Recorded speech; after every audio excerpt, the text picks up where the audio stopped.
ഒമാനിലെ സോഹാറിൽ നിന്ന് ഒരു സൈക്കിൾ യാത്ര നടത്തുകയാണ് കണ്ണൂർ സ്വദേശിയായ റംഷീനയും മക്കളും. 1300 കിലോമീറ്റർ താണ്ടി സലാലയിൽ എത്തുകയാണ് ലക്ഷ്യം. ഈ മാസം 1-ന് തുടങ്ങിയ യാത്ര 200 കിലോമീറ്റർ പിന്നിട്ട് മസ്കറ്റിൽ എത്തിയിരിക്കുകയാണ് ഇപ്പോൾ.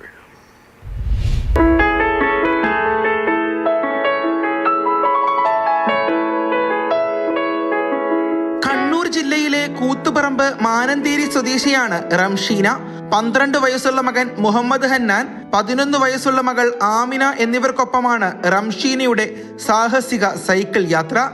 സോഹാറിലെ അബാർ പാർക്കിൽ നിന്നും 1300 കിലോമീറ്റർ അകലെയുള്ള സലാലയിലേക്കാണ് ഈ അമ്മയുടെയും മക്കളുടെയും യാത്ര.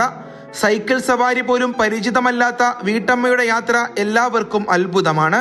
കൂടുതൽ ഞാനും മക്കളും തന്നെയാണ് സൈക്കിളും കൊണ്ട് സോഹാറ് ആ ഒരു പ്രദേശത്ത് ഞങ്ങൾ കറങ്ങല്. രാത്രി അങ്ങനെ ഇറങ്ങിയിട്ട് അപ്പോൾ നമ്മളെ കൊണ്ട് എന്തുകൊണ്ട് ഇങ്ങനെ ഒരു സൈക്കിൾ എടുത്തിട്ട് നമുക്ക് പറ്റാവുന്ന ദൂരം നമുക്ക് സൈക്കിളും കൊണ്ട് പോയി യാത്ര ചെയ്ത് നമുക്ക് ഇത് ചെയ്യാൻ പറ്റുമെന്നുള്ളൊരു ഉദ്ദേശത്തിൽ ഇറങ്ങിയതാണ്. സോഹാറിൽ ഹോട്ടൽ തൊഴിലാളിയായ ഹനീഫയുടെ ഭാര്യയാണ് റംഷീന.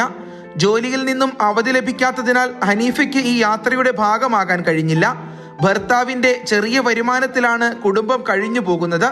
ഇതുകൊണ്ട് കൂടിയാണ് പണച്ചെലവില്ലാത്ത സൈക്കിൾ യാത്ര തിരഞ്ഞെടുത്തത്. ഇതേപോലെ കുറെ ആഗ്രഹങ്ങൾ പറയുന്നുണ്ട്. നമ്മൾ അതേപോലെ തന്നെയാന്ന് വിചാരിച്ചത്.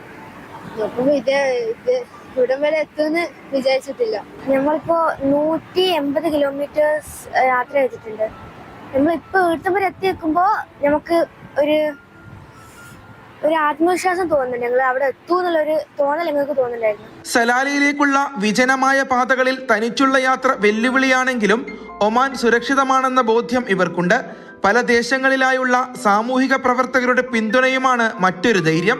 Faisal Muhammad, Mathrubhumi news, Muscat.